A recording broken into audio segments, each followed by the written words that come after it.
यदि आप मेरी माने तो सबसे ज्यादा इंपोर्टेंट न्यूमेरिकल प्रत्यावर्ती धारा चैप्टर और विद्युत परिपथ वाले चैप्टर से बनते हैं। तो मैं प्रत्यावर्ती धारा चैप्टर के कुछ इंपोर्टेंट क्वेश्चन कराऊंगा जो पेपर के लिए बहुत बहुत very very most important question है। तो शुरू करते हैं। तो राधे राधे सभी बच्चों को जो भारत के भविष्य हैं।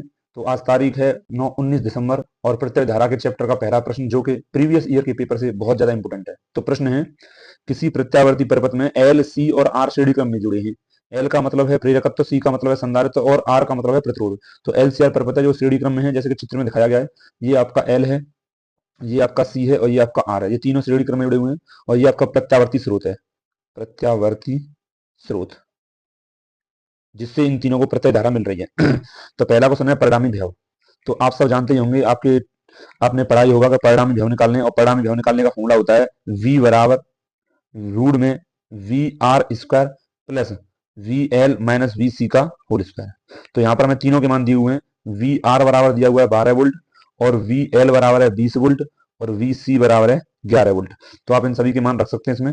तो आपका वी आएगा जो परिणामी विभव है, तो इसमें वी आर का मान है आपका 12, 12 का स्क्वायर हो जाएगा प्लस वी एल का मान है 20 माइनस वी सी का मान है 11 और इसका होल स्क्वायर।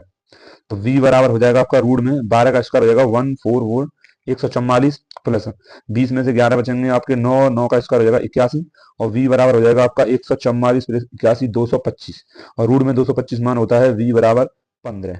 तो यहाँ पर परिणामी वोल्ट आ गया 15 वोल्ट। ठीक है, तो ये पहला क्वेश्चन हो गया जो कि इसमें पूछा परिणामी विभव। और दूसरा क्वेश्चन है इसमें वोल्टता एवं धारा में कालांतर। तो वोल्टता एवं धारा में कालांतर निकालते हैं हम। तो आइए अगले पेज पे चलते हैं।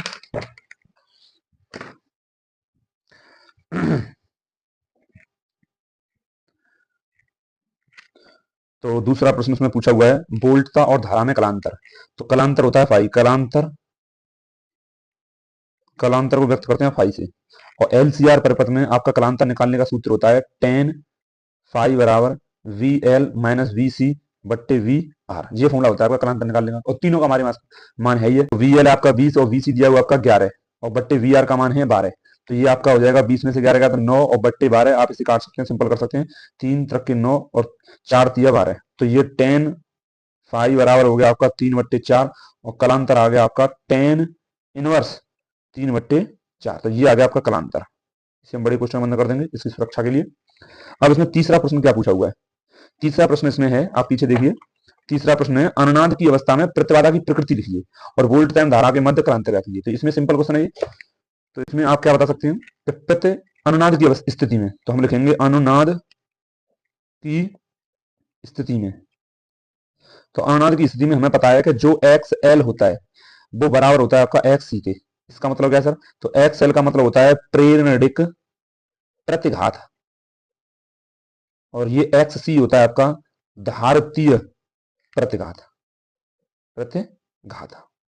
तो अनुनाद की स्थिति में एक्स एल बराबर एक्स सी होता है, और इसे पूरा सॉल्व करेंगे आप इसमें लगा के एक्स एल का और एक्स का सूत्र निकल गए। तो हमारी जो प्रतिबाधा आती है, प्रतिबाधा जिसे हम जेड से व्यक्त करते हैं, वो बराबर होती है आर के प्रतिरोध के। तो हमें बस इतना ही लिखना है कि अनुनाद की स्थिति में जो प्रतिबाधा होती है वो प्रतिरोध के बराबर होती है।